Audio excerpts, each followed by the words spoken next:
pendaftaran jemaah haji. Pihak sejumlah kementerian. Usulan moratorium pendaftaran calon jamaah haji itu muncul dari Wakil Ketua KPK Bushro Mukodas Februari 2012 lalu. Menurutnya, dibukanya pendaftaran haji sepanjang tahun secara terus-menerus menyebabkan dana setoran awal terus bertambah, sementara kuota haji yang tersedia relatif tetap. Saat ini dengan jumlah antrean jamaah sebanyak 1,4 juta orang, dana setoran awal yang tersimpan sudah mencapai sekitar 38 triliun rupiah. Di luar persoalan dana, moratorium itu juga berfungsi untuk memberikan kesempatan kepada mereka yang sudah mendaftarkan diri dan menunggu selama beberapa tahun. Usulan moratorium pendaftaran calon jamaah haji itu bukan tanpa dasar hukum. Pasal 22 ayat 2 Undang-Undang Nomor 13 Tahun 2008 tentang penyelenggaraan ibadah haji menghendaki setoran awal biaya perjalanan ibadah haji atau BPIH dapat dihentikan setelah kuota tahun berjalan terpenuhi. Jika dana setoran awal yang terkumpul hingga kini sudah mencapai sekitar 38 triliun rupiah dan bunganya ditaksir mencapai 1,7 triliun rupiah, maka memang perlu mekanisme yang baik untuk mengatur penggunaan uang itu. Usulan moratorium seperti yang diusulkan oleh KPK bertujuan agar Kementerian Agama memiliki waktu untuk benar-benar mengelola uang itu dan memperbaiki penyelenggaraan ibadah haji. Meski usulan ini mendapat dukungan dari DPR, namun Kementerian Agama menolaknya.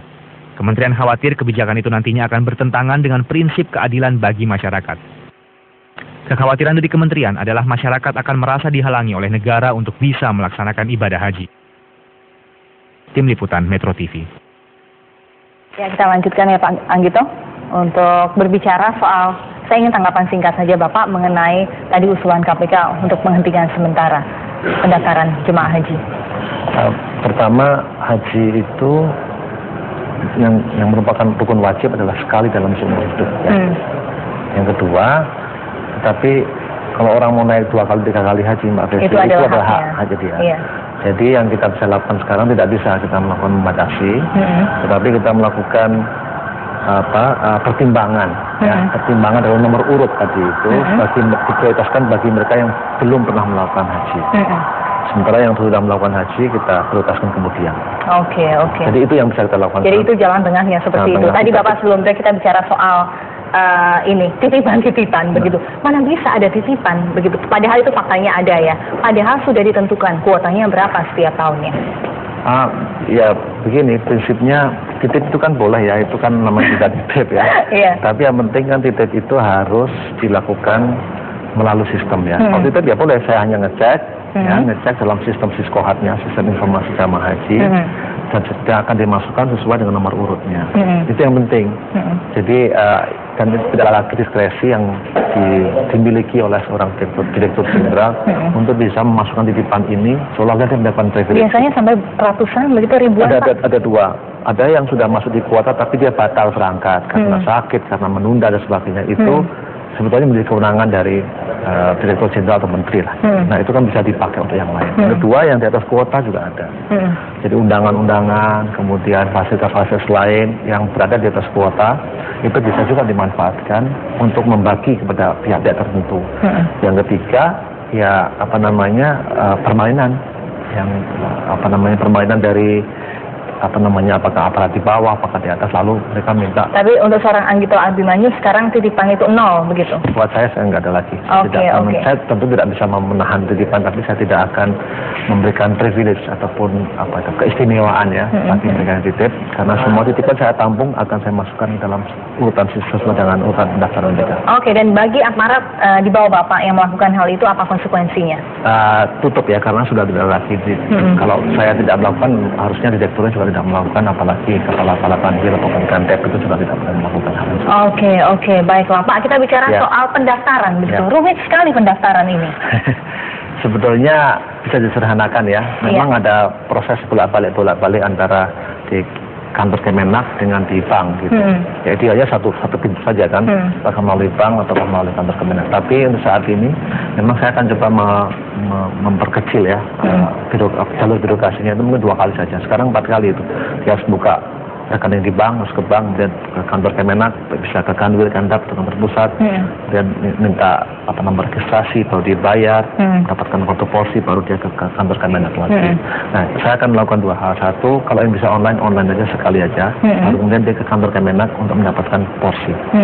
Yang kedua adalah dari 4 kali itu mungkin bisa disampaikan menjadi 2 kali saja. Ya, cukup ke bank sekali, buka dan bayar, kemudian baru mendapatkan kartu porsi, lalu mendapatkan nomor urut dari kantor Kemenak di pusat, provinsi maupun di kabupaten kota. Oke. Itu soal pendaftarannya. Bagaimana pengelolaan uangnya? Kita bicara uang sekitar berapa tadi Pak? Kalau outstanding sekarang itu 44 triliun, 35 triliun ditempatkan di sukuk negara, misalnya di deposito dan di giro. Ya. Nah, setiap tahun dari setoran awal itu 25 juta itu akan ditempatkan, karena kan uang nganggur ini tergantung dia berangkatnya kapan. Kalau dia 7 tahun berarti uang nganggur 7 tahun. Ya, setiap tahun dia mendapatkan bagi hasil atau mendapat imbal hasil kalau dia itu ditempatkan di sukuk. Nah, saya melihat ini belum optimal. Satu, belum optimalnya apa? Uang yang masuk tidak sesuai antara waktu tunggu dan penempatannya. Jadi masih ada idle fund, masih ada uang nganggur. Yang kedua, alternatif dari penempatan juga masih sangat minim ya. Nantinya juga akan saya buatkan beberapa alternatif instrumen lain yang bisa memberikan hasil yang paling optimal dan dikembalikan kepada jamaah. Dan saya juga bisa menjamin sekarang uang yang dikembalikan kepada jamaah itu adalah uang yang memang disimpan oleh jamaah yang bersangkutan, tidak mengambil hak jamaah yang lain. Dan selama ini memang pengembalian itu tidak ada? Karena cara perhitungannya masih campur gitu ya, gondongan lah istilahnya. Nah, mulai tahun 2012 ini kita sudah mampu memisahkan jamaah haji yang berangkat tahun 2012 itu menyetor tahun berapa saja dan jumlahnya berapa dan dapat imbal hasilnya berapa. Nah, itu kan sudah saya sampaikan ke DPR, ini imbal hasilnya. Saya tahun ini 1 triliun, 1,5 triliun atau berapa, itu saya kembalikan semuanya dalam bentuk. Jadi ada janji dari Pak Anggito jika kemudian ONH sekarang ada sekitar 32 sampai 33 juta yang nanti harus dibayar oleh calon jemaah haji adalah berapa? Belum tahu, sekarang masih dibahas di DPR. Namanya BPIH, biaya penyelenggaraan ibadah haji. Itu masih dihitung sekarang ya, karena masih ada komponen biaya langsung dan biaya operasional dan komponen dari pemanfaatan penempatan dana tadi. Itu dipakai untuk mensubsidi. Dan saya juga masih minta perhitungan dari airline, karena ini harga minyak turun. Mungkin dari kurs yang sekarang sudah mulai agak liar ini, saya juga menghitung-hitung semuanya. Tapi saya janji adalah bahwa perhitungan itu akan selesai segera dengan DPR. Mudah-mudahan insya Allah kita bisa selesaikan dalam minggu depan. Jadi intinya sejak Pak Anggito nanti sekarang ini menjabat sebagai Dirjen penyelenggaraan ibadah haji dan umroh, biaya penyelenggaraan ibadah haji nantinya bisa turun berapa persen begitu? Insya Allah saja begitu. Pak, juga yang dikeluhkan masyarakat soal para penyelenggara umroh dan haji plus begitu yang nakal dalam tanda kutip. Bagaimana Anda menindak hal ini nantinya? Kalau yang sekarang sudah ada sanksinya, memang saya lihat kok baru sedikit sekali yang kena sanksi. Padahal kalau lihat komplain masyarakat kan begitu banyak. Penyelenggara haji di swasta itu melakukan praktek-praktek apakah penipuan, apakah manipulasi yang intinya merugikan jamaah. Ini cukup besar. Jadi sekarang sudah ada tindakan kepada perusahaan-perusahaan yang nakal tersebut, termasuk dicabut izinnya selama 2 tahun, lalu dia bisa. Dan izin itu sendiri hanya diberikan 3 tahun. Dia harus memperbaiki izin dan tahun keempat kalau dia melakukan penyelenggaraan dari sebagai fungsi sebagai travel agent. Tapi yang belum dilakukan adalah bagi pengelola, bagi pengurus yang nakal, itu harus ada tindakan. Jadi bukan hanya perusahaannya saja, tapi pengelola juga. Kalau pengelolanya tidak tersentuh, jangan-jangan pengelola ini bisa bikin PT lagi, begitu ya? Lagi dengan nama yang beda, dengan nama yang mungkin dibalik dan sebagainya, itu sudah nggak ada lagi, nggak ketahuan lagi. Tapi saya akan coba semaksimal mungkin bagi pengelola, bagi pengurus. Yang terbukti nyata-nyata terbukti.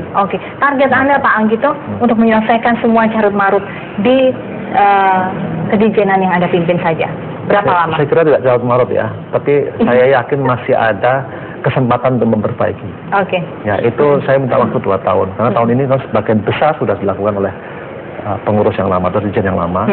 Saya melakukan perbaikan di sana sini gitu.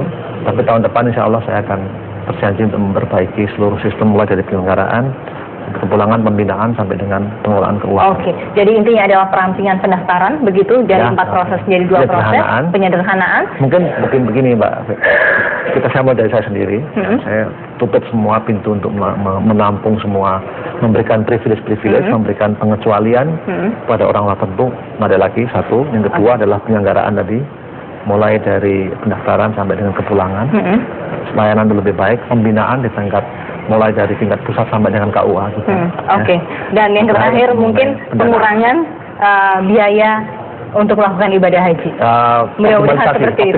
Optimalisasi. Baik Pak Anggito Abimanyu, kita harapkan betul-betul Anda bisa menjadi ikon perubahan di Kementerian Agama ini. Terima kasih sekali lagi. Selamat siang. Selamat siang. Pemirsa, tetaplah bersama kami. Saat lagi saya akan melanjutkan Metro Siang dengan sejumlah informasi masih terkait dengan Kementerian Agama.